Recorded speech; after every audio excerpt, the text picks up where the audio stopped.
Hello everyone, we are doing the MCQ course on the constitution of India. इससे पहले कि हम important question start करें, I am giving you question, answer this question in the comment box guys.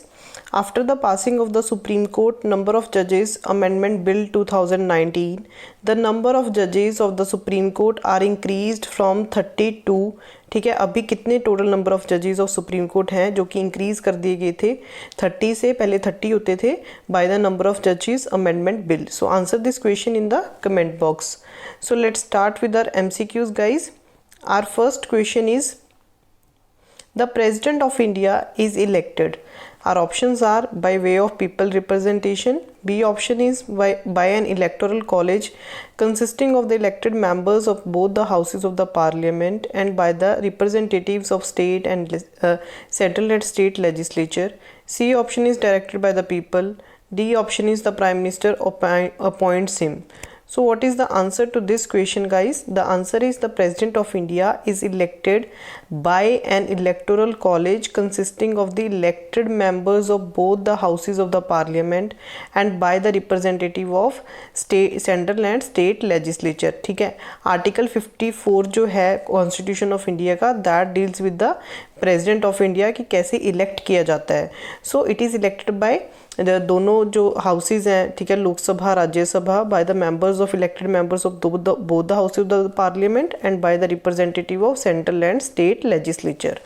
हमारा second question है, the supreme commander of armed forces is the president of India, the prime minister of India, the council of ministers, chief of army staff. So what is the answer to this question? The answer is president of India. ठीक है, this is given in article 53। A is the answer to this question.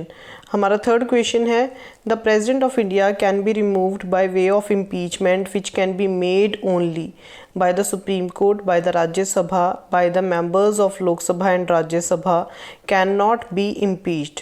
So what is the answer to this question? The answer to this question is guys by the members of Lok Sabha and Rajya Sabha। ठीक है, जो President of India है उसको remove किया जा सकता है by the impeachment।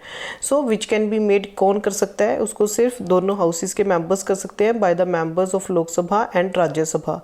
C is the answer। हमारा फोर्थ क्वेश्चन है, the oath is administered to the president of India by whom? Chief justice of supreme court, prime minister of India, chief justice of high court, speaker of the parliament. So the what is the answer to this question? The answer is chief justice of supreme court. ठीक है, जो oath है president of India को वो कौन देता है? It is given by chief justice of the supreme court और ये आर्टिकल 60 में दिया हुआ है। A is the answer to this question. हमारा नेक्स्ट क्वेश्चन है, all matters relating to the election of the vice president including any election petition shall be inquired into by home?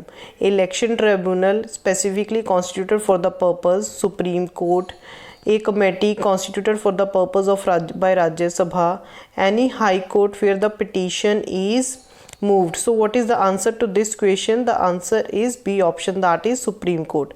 ठीक है, आर्टिकल 71 में दिया हुआ ये कि कोई भी सारे जो मैटर्स है relating to the election of the vice president of India, ठीक है, उसको कौन देखेगा? It shall be inquired into by the supreme court. B is the answer.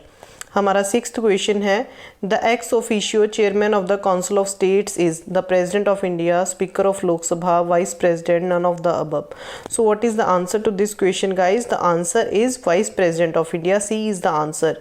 ठीक है, आर्टिकल 64 में लिखा हुआ है, the vice president shall be the ex officio chairman of the council of states and shall not hold any other office of profit. So ex officio chairman कौन होता है council of states का? That is vice president. जितने भी ये questions हैं, these questions ये सारे ही इंपॉर्टेंट हैं क्वेश्चंस, इनको ध्यान से आप पढ़ लेना। हमारा सेवेंथ क्वेश्चन है, the executive power of the state is vested with people of the state, chief minister of the state, governor of the state, state legislature. So executive power state की, ठीक है, किसके पास होती है, that is with the governor of the state. C is the answer to this question. जो article 154 है guys, the executive power of the, उसमें लिखा हुआ है the executive power of the state shall be vested in the governor. So C is the answer to this question. हमारा 8th question है, power of governor to grant pardon etcetera and to suspend, remit और commute sentence in certain cases is a statutory power. It is given under which article? Article 159, article 161, article 162, article 163। So what is the answer?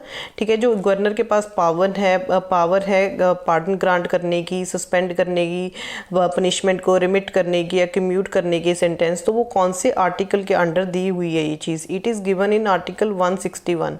B is the answer to this question.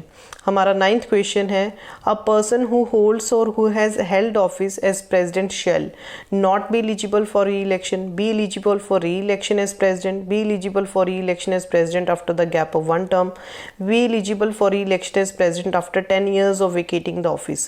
So what is the answer to this question? A person who holds, who has held office as president, ठीक है, वो eligible होगा for election, re election as president. B is the answer to this question. Where it is written, ये कौन से article में लिखा हुआ है? It is given in article 57। हमारा 10th क्वेश्चन है गाइज, हमारा लास्ट क्वेश्चन है आज का, where the disputes regarding the election of president and vice president of India filed and settled in the supreme court, in the election commission, in the parliament, both in the supreme court as well as in the high court.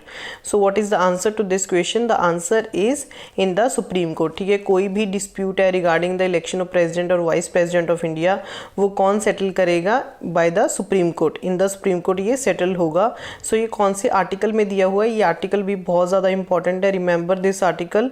ठीक है, article 71 इससे deal करता है। So all these are the again हमारे, अभी तक हम 130 important MCQs कर चुके हैं गाइज कॉन्स्टिट्यूशन ऑफ इंडिया पे। फर्दर भी हम इंपॉर्टेंट MCQs डिस्कस करेंगे। जितने भी मैं MCQs डिस्कस कर रही हूँ सब में आपका सारे ऑलमोस्ट कंप्लीट हो जाएंगे आपके important MCQs। Subscribe the channel, like and share the videos. Bye bye, stay tuned.